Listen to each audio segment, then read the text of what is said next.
En México existen 62 pueblos indígenas en los que se hablan 364 variantes lingüísticas. El náhuatl tiene más de 30 variantes que se hablan en distintas regiones del país. La familia lingüística es un grupo de lenguas que tienen un origen histórico común. Por ejemplo, la familia del español es la indoeuropea, que comparte un origen común con no solo el francés y el italiano, que en realidad son muy cercanas, sino con el alemán, el ruso y las lenguas del norte de India. Pero se puede demostrar que comparten vocabulario, que comparten gramática, que algún día ese pueblo habló la misma lengua. Pero bueno, pudo ser hace 3000 años. En México, esa situación hay en 11 familias.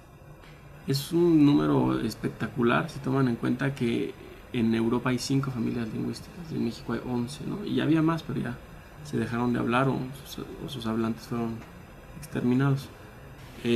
La familia que les interesa es la del náhuatl, que se llama Yutonagua. Es una familia muy interesante porque es la más extendida en el continente americano. Se empieza a hablar en Utah y se habló algún día hasta Nicaragua. Dentro de la familia Yutonagua existen varias agrupaciones. Agrupación lingüística ya lo van a leer mejor, pero agrupación lingüística más o menos equivale a pueblo indígena. Y bueno, la familia lingüística Yutonagua en México tiene muchas parientes: Cora, Guarijío, Huichol, Pima, Pápago, Tarahumara, Tepehuano del norte y del sur, Yaqui, Mayo y obviamente el náhuatl. El náhuatl es la lengua indígena con más hablantes en México. Cuenta con más de 1.370.000 hablantes. En el segundo conteo de población y vivienda 2005 se registraron 73.000 menos que en el año 2000. Las lenguas no están en peligro de extinción, no son entes biológicos. Están en peligro de dejarse de hablar. Y si se dejan de hablar habría que ver por qué es que están dejando de hablar. Porque sus hablantes no ven ventaja alguna. Y si no la ven no es porque no la tengan, ¿no? Sino porque asumen que no la hay. Sabíamos, yo creo que un poco más cuando estábamos chicos que ahora, porque esa vez hablaba más la gente ese idioma. Pues se fueron muriendo los viejitos, se fueron muriendo y se fue perdiendo el idioma. Que no decían aquí que es náhuatl, apenas ahora que vinieron a decir que es el náhuatl. Se decía le decíamos ese era el mexicano. Y lo que hablamos es el español, ¿no es así? En todo Milpalta, si nos ponemos a platicar con la gente mayor, yo por ejemplo tengo un tío que es más grande y le platico del interés que tengo por enseñarlo y me dice, no, ya eso para qué, eso ya quedó. Aparte, dice, ya deja, tú no enseñes eso. Mi padre me prohibía, yo recuerdo todavía de que él me decía, cuando estaba en presencia de él y me escuchaba hablar en náhuatl, él me decía que no hablara el náhuatl. Dice, no hables ese dialecto, porque antes al náhuatl lo catalogaban como dialecto, porque cuando tú crezcas, cuando tú vayas a la escuela no vas a poder utilizar el español, no te vas a poder comunicar, vas a estar ahí tartamudeando. Entonces tenían esa mentalidad, ¿no? Cuando yo iba a la primaria solo hablaba el idioma o la lengua náhuatl. Y algunos maestros, entre comillas, o profesores, decían, no hables el náhuatl porque no vas a aprender nada. Me acuerdo una vez iba yo a exponer un tema de auditoría. Entonces un compañero mío sacó todos los alumnos, como ahorita siempre ha habido el racismo en México. Estaba yo esperando ahí, llega él y me dice, no va a haber nadie, ¿por qué? Porque tú no sabes hablar español, ¿cómo nos vas a explicar? Entonces yo le invité a mis compañeros a exponer este tema en otro lugar. Fue muy triste, fue cuando empecé a agarrar el hábito de leer. Ahora cualquier documento que me cae en mis manos me pongo a leer y hasta ahorita, gracias a Dios, tengo hasta intermedio 3 en inglés británico en Upixa Iztacalco. Ese es el reto que me he puesto, que no nos pueden humillar de esa manera. La lengua es uno de los procesos que más rápidamente se pierde cuando hay discriminación, porque la gente intenta evitar la discriminación a partir de no usar su ropa, a partir de no hablar su lengua y a partir de tratar de adoptar costumbres y prácticas culturales de una cultura distinta. Sí, la gente tiene pena. Y pena de ser lo que es, aunque no se vea. Sí. Inclusive yo tengo compañeros que si voy en Tepito le hablo en mazateco, me dice, cállate, te va a escuchar mi patrón. Se ve feo eso. El proceso es muy acelerado. Si los niños no están aprendiendo la lengua de sus padres, es muy difícil que en un futuro ya mayores puedan aprender. Lo que tenemos que hacer es tratar de evitar la desaparición de más lenguas, haciendo acciones de política pública lo más pronto posible. El gobierno e instituciones no gubernamentales se han dado a la tarea de crear programas educativos para revalorizar y revitalizar la lengua. El 27 de marzo del 2009 se llevó a cabo el Foro por una Educación Indígena para el Distrito Federal, organizado por la Secretaría de Educación. Durante año y medio, poco más de año y medio, casi vamos a cumplir 2 años, hemos venido llevando a cabo una serie de reuniones, foros, seminarios, eventos con todos los sectores de la sociedad de la Ciudad de México, buscando escuchar, conocer todas las demandas de todos los sectores que hay en esta ciudad para organizar estas demandas, estas propuestas, estas ideas a favor de un nuevo sistema educativo en la Ciudad de México. Y es un derecho constitucional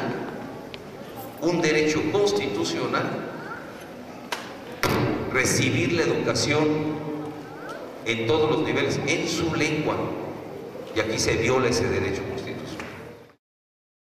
La Ley General de Derechos Lingüísticos de los Pueblos Indígenas señala que todos los hablantes tienen derecho a utilizar su lengua en el ámbito público y privado sin ningún tipo de restricción. Eso implica que toda la administración pública, todas las oficinas de gobierno deben prestar atención a los hablantes en su lengua.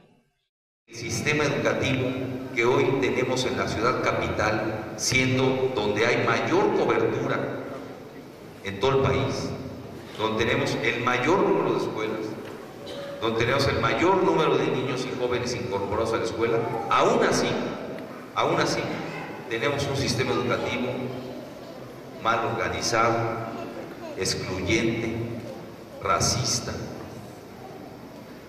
que no respeta las culturas, que no brinda la oportunidad a todos como un derecho universal, fundamental, primerísimo derecho humano, la educación. Hablar de respeto pleno a los derechos indígenas es una utopía.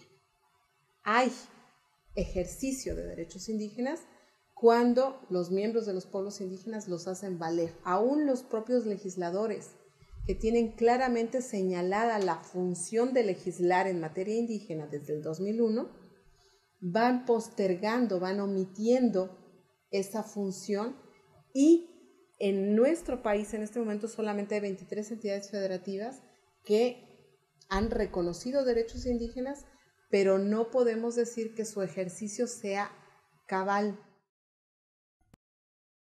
Organizaciones civiles no lucrativas como Calpul y Tecalco se preocupan por fomentar el aprendizaje de lenguas indígenas para revitalizarlas. A mí me empieza a inquietar que hay una necesidad de enseñarlo, de que no se pierdan esta lengua que es la lengua madre. A los niños yo se los enseño y no asisten tantos, antes asistían unos 30 hasta 50 niños, y yo les puedo decir que los niños aquí tienen, yo creo que tienen 500 palabras de vocabulario, pero empiezan a hacer algunas oraciones, ¿no? Manejando el singular y el plural, ¿no?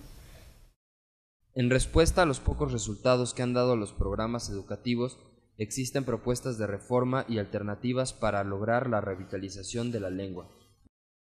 Tu cerebro se empieza a desarrollar en la lengua de tu madre y de tu padre y de tu entorno, y si tú lo cortas en la escuela, tú cortas el desarrollo porque te imponen otra lengua, pues también cortas tus posibilidades de desarrollo cognitivo de alguna manera, no definitivamente, pero sí es un impedimento que están sufriendo muchos millones de niños mexicanos. Implementar en la educación el uso del náhuatl o de la lengua materna de los niños de México facilita totalmente la labor educativa y le da sentido. Que no sean programas al vapor, uno, que no sean programas en donde solamente participen personas que no pertenecen a esa cultura. Es decir, si yo voy a hacer programas para preservar el náhuatl, en ese programa yo necesito la participación de pedagogos, necesito la participación de lingüistas, necesito la participación de antropólogos, de historiadores, pero también que esa persona conozca la cultura náhuatl. Porque ¿qué está pasando ahorita? En que los programas que se están implementando en las escuelas primarias bilingües son los mismos programas que se están llevando a cabo aquí en la ciudad.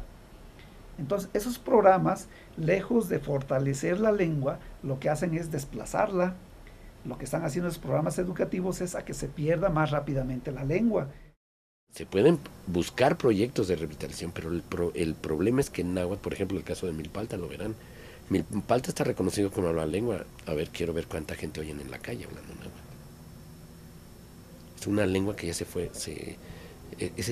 Lingüísticamente la lengua muere en la intimidad. Primero se pierden los espacios públicos, la calle, la cancha, y se va hasta que se pierde en la intimidad, y en el sentido más limitado de intimidad que quieran. Entonces cualquier proyecto de revitalización es bien complejo. Sin embargo, en muchos países del mundo se han revitalizado las lenguas. Ya debería haber proyectos de orgullo, pero nos da pena ser lo que somos. En la Ciudad de México, el respeto a la diversidad lingüística y cultural será decisivo para la supervivencia del náhuatl como una lengua de la ciudad y de las demás lenguas de la ciudad. Otra propuesta para fomentar el náhuatl es reconocer que aprenderlo tiene las mismas ventajas que aprender cualquier otra lengua. Tiene todas las ventajas del mundo aprender una lengua diferente. Te permite cuestionar tu manera de entender el mundo y de codificar la información. Te permite cuestionar tu manera de estar en el mundo, y además te permite entrar en un diálogo directo con otros mexicanos que además son portadores de una cultura que se ha adaptado a este terreno y a esta sociedad mucho antes de que se hablara español aquí. Tiene todas las ventajas que te puedas imaginar, ¿no? El que aprende a hablar náhuatl o mazateco o chinanteco, además como una ventaja extra, tiene una gran facilidad para aprender la lengua que se le ocurre. A mí me gusta pensar que al entender cómo es otra lengua, estás como que te puedes meter dentro de la cabeza de la otra persona, en un sentido, ¿no? Y además te abre la puerta a un conocimiento que es propia de esa lengua. El náhuatl, por ejemplo, tiene una gramática fascinante, ¿no? Es que hace cosas que en español no se puede hacer. Y es muy lógica como lengua, es mucho más lógica, por ejemplo, que ciertos idiomas indoeuropeos de la familia del español, inglés, etc. Tla, soskamati. Tla es algo o cosa. Y soskamati, tla soskamati quiere decir gracias, porque siento y te doy las gracias en este lugar. No es nada más como en el español decir gracias y ya. Viene del verbo tlasohtlalistli, porque te quiero y te siento, te doy las gracias. El ser bilingüe, trilingüe o enelingüe, tiene una ventaja impresionante. O sea, de manera cognitiva, una persona que habla dos lenguas tiene dos modelos para explicarse el mundo, de entrada, ¿no? O sea, no nada más es hablar lengua. La lengua no es léxico. Te voy a dar unos ejemplos, y además no hay que ir ni siquiera a las lenguas indígenas o nacionales. Pero el ser bilingüe lo que te tiene es, te da estructuras mentales diferentes para poder explicar y valorar. Por lo tanto, un bilingüe es, ante todo, es una ventaja por encima de cualquiera de nosotros que somos monolingües, de entrada. Al conocer una lengua, no solamente estamos aprendiendo un listado de palabras, sino estamos aprendiendo una cultura más, porque en cada palabra está presente la cultura, y no solamente la cultura, está presente la cosmovisión, es decir, cuál es el concepto del mundo, cuál es el concepto de la vida que tiene esa cultura. Si alguien de ustedes aprende náhuatl, por ejemplo, yo siempre he dicho que hablar la lengua náhuatl es como una llavecita para entrar a los corazones de las personas, de los que hablan esa lengua.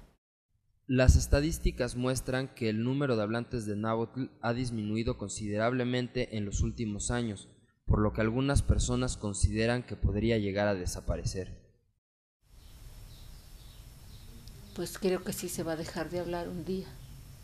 Es triste, pero yo, por ejemplo, lo enseño en este pequeño espacio, tengo toda la voluntad que necesito, la edad que tengo todavía, siento que vamos, físicamente, anímicamente, me siento bien, pero vamos, como mi hermano que murió el año pasado, pues fue un hablante menos y así se han ido perdiendo.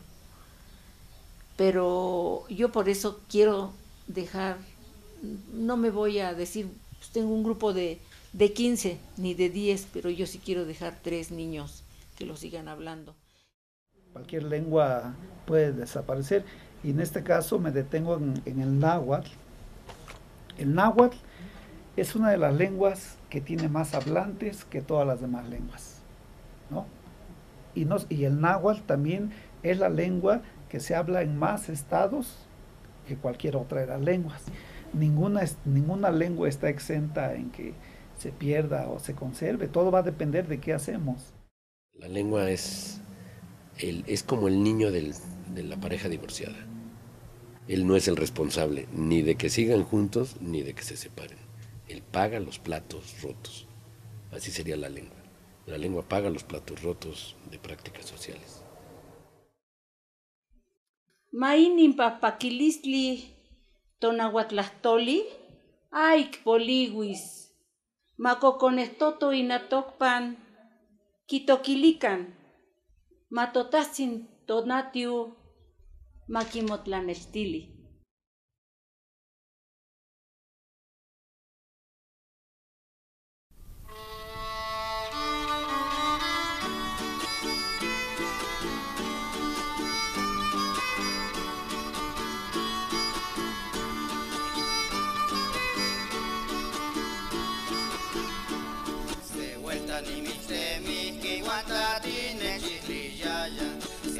Ni mi se mi que iguata tiene chichillaya, iguata tiene